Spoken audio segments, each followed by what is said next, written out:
வண்டிக்கு பார்த்தீங்கன்னா நம்ம என்ன பண்ணியிருக்கோம் அப்படின்னு பார்த்தீங்கன்னா ஸோ இன்ஜினை வந்து எக்ஸ்ப்ளோர்ட் இன்ஜினை வந்து நம்ம ஓப்பன் பண்ணியிருக்கோம். இந்த வண்டியில் என்னென்ன ஒரு இன்ஜின் வைப்ரேஷன் கம்ப்ளைண்ட்டு, அதுக்கப்புறம் போர் கிட் மாற்ற போகிறோம். என்ன வண்டினா பேஷனில் எக்ஸ்ப்ரோ. ஸோ பார்த்துக்கோங்க, இன்ஜினை வந்து இன்றைக்கி தான் வந்து வண்டி எடுத்து வந்து இந்த கஸ்டமர் வந்து நம்மக்கிட்ட கொடுத்துருந்தாரு. இப்போ என்னென்னா மார்னிங் எடுத்துகிட்டு வந்தார். மார்னிங்கில் ஒரு 12 o'clock இருக்கும். சரி, எனக்கு ஒரு இமீடியட்டாகவும் பண்ணோம், சீக்கிரமாகவும் பண்ணோம் அப்படின்னாரு. கண்டிப்பாக பண்ணி கொடுக்குறேன்னு. ஸோ இந்த ஃபஸ்ட்டு லுக்கு ஒர்க்கை வந்து நம்ம ஸ்டார்ட் பண்ணிட்டோம். பார்த்தீங்கனாலே தெரியும், எல்லாமே சைலன்சரு, இன்ஜினை வந்து டவுன் பண்ணிட்டோம். ஃப்ரேம்லேருந்து இன்ஜினை நம்ம ஸோ இன்ஜின் உள்ளே இப்போ என்ன இருக்குது அப்படின்றத நம்ம லைவாகவே பார்த்துலாம். ஏன்னா இன்ஜின் உள்ளே வந்து பார்த்திங்கன்னா ஒரு வைப்ரேஷன் கம்ப்ளைண்ட் வருது.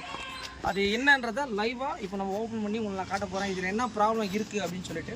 ஓகே, இதுதான் வந்து எக்ஸ்ப்ரோவோட இன்ஜின்.